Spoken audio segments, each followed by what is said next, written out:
ये दर्पण की एक विशेष टॉपिक है, यानी इसी पर पूरा प्रकाशिकी आधारित हम कह सकते हैं। दूरियां नापने के निर्देशांक ज्यामिति की चिन्ह परिपाटी का नियम।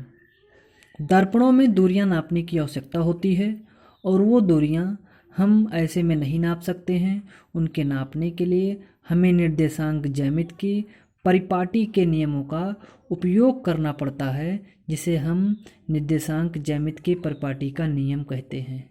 इन चित्रों को बहुत ध्यान से देखिए, इन्हीं चित्रों पर आधारित होता है।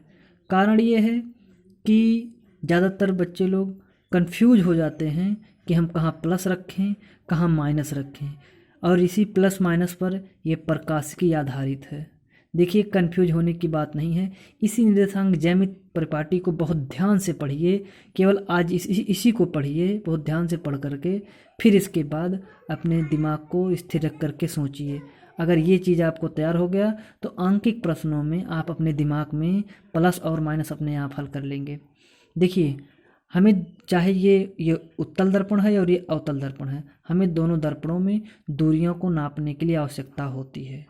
अब इन दूरियों को कैसे नापेंगे, इसके लिए हमें निर्देशांक, आप जैसा कि मैथ में पढ़ते हैं, ये एक निर्देशांक है, कोऑर्डिनेट है। इस पर हम एक दर्पण बनाते हैं और उसी निर्देशांक ज्यामिति का परिपाटी के नियमों का उपयोग करके हम लोग दूरियों को नापते हैं, दूरियों को नापा जाता है। आइए इसके नियम को प्रारंभ करते हैं। सबसे पहला नियम क्या है, ध्यान से देखिएगा। दर्पण पर किरणें सदैव बाईं ओर से डाली जाती हैं।